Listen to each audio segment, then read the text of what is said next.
Hello everyone, welcome back to my channel. Thanks for joining me again. I wanted to do a little video talking about something that I love, a subject that is very close to my heart, Jurassic Park. Now, we're not going to be talking about the series as a whole or the franchise or sequels or anything like that. I just want to talk about the first movie, 93 OG. This subject is something that I've been thinking a lot about lately, and I've been doing some studying of the film and things like that, watching some clips back, and it's just something that I wanted to talk about. Now, this subject is who is the real hero of Jurassic Park. Now, when you ask that to people, they'll automatically go, oh, Dr. Alan Grant, played by Sam Neill.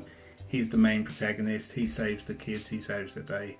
And what I've got to say to that is bullshit. Now, if you really watch the film and you really study it, you study the actions and the movements and the thinking of the characters, you'll clearly see Dr. Ian Malcolm, played by Jeff Goldblum, is the true hero of Jurassic Park. And I'm going to talk you through now why this is the case. Now, let's start with probably the most famous scene of Jurassic Park, the T-Rex breakout and attacking the cars. You get to the scene where the T-Rex, he's turned the car over, he's moments away of getting in there and feasting on Tim and Lex. At this moment is when Grant steps out of the car with the lit flare, shouts, hey, hey, calls the T-Rex. Mr. Big Bollocks Grant gets thinking he's all lit.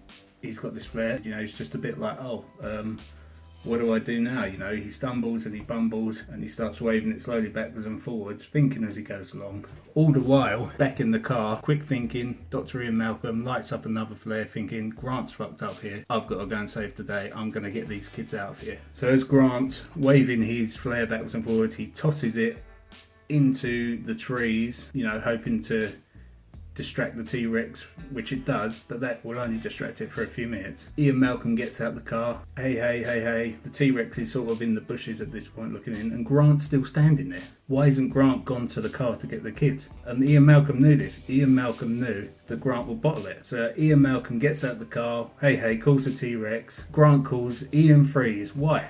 Grant should automatically think, I'm going to go and get these kids. But no, he's like, Ian frees. So Ian Malcolm steps up. Get the kids, I'm out of here. I'm going to get the T-Rex away completely from the situation, not over there in the bushes where it's going to be distracted from it. I'm going to get him out of there and I'm going to sacrifice my life for them. A true hero move. So as he does this, Ian Malcolm, he gets the T-Rex, he does the job so Grant can get the kids out of the car. The true hero's over there sacrificing his life, so Grant gets the kids out of the car. So that is a real heroic move on Dr. Ian Malcolm's behalf there. Let's jump to the next heroic move from Dr. Ian Malcolm. We'll cut to the T-Rex chase scene with the Jeep. They find Malcolm, he's still alive. They put him in the back of the Jeep while Ellie and Muldoon go down to check, see if Grant and the kids are down by the Jeep, which they're not. So they cut forward a few minutes. The T-Rex is chasing the Jeep. It's gaining on them, So what does Ian Malcolm do when the T-Rex gets close? He shields Ellie without a second thought. Where the T-Rex head comes down, he shields her, putting himself again in not even harm's way, death's way, to protect someone. Again, another completely heroic move by Dr. Ian Malcolm. Now let's compare these heroic moments from Dr. Ian Malcolm to those actions of Grant in the film. Let's look at the Gallimimus scene. Grant and the kids are in the valley watching the Gallimimus come across, and then Grant starts talking to himself, look at him, look like a flock of birds evading a predator, clearly seeing them coming towards him, knowing that there's danger. Even Tim spots this. He's said it himself, Grant, there's danger coming. They're like a flock of birds evading a predator. And he's still, rather than thinking, let's get these kids to safety, he's just too busy, getting himself off, educating himself. Okay, so we'll jump forward to the next scene, which we see some questionable actions from Dr. Alan Grant. They're climbing over the fence, the alarm starts going out, Tim freaks out, he freezes on the fence. Grant starts sitting there saying, come on Tim, jump Tim. But you look at Grant, how far away is he standing from the fence? Unless Tim has got springs in his feet to spring off the fence 20-30 feet. How is Grant going to catch him? Luckily for Tim, he got electrocuted and blasted into Dr. Alan Grant's hands. Again, moving forward in the visitor centre where they're being chased by the velociraptors and they're climbing down the skeletons, what does Grant do?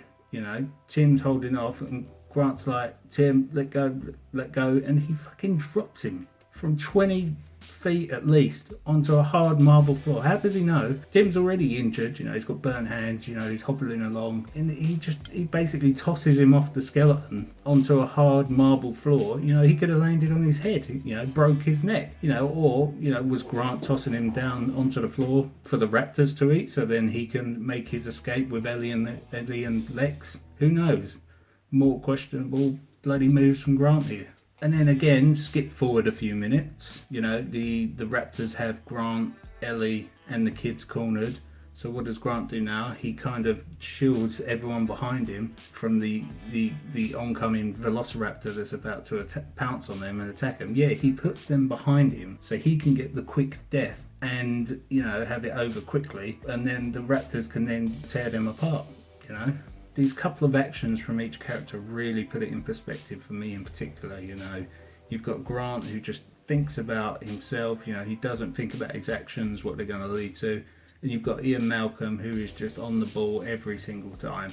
He risks his life twice to protect people. Grant just buffoons around, stupidity, you know, it's just ridiculous. How can you guys call this guy your hero? Dr. Ian Malcolm is, you know, with everything he does, you know, and he does it so cool. And, you know, even the one big pile of shit scene, you know, you might think it's cracking a joke, but he is saying, wash your hands before you eat anything, you know. There is over 42 known diseases that a human being can catch by not washing their hands whilst handling animal feces. Anyway guys, those are my thoughts on who the real hero is of Jurassic Park. And, you know, just look at Spielberg, just look at Michael Crichton, you know, they all knew that Ian Malcolm was the true hero of Jurassic Park.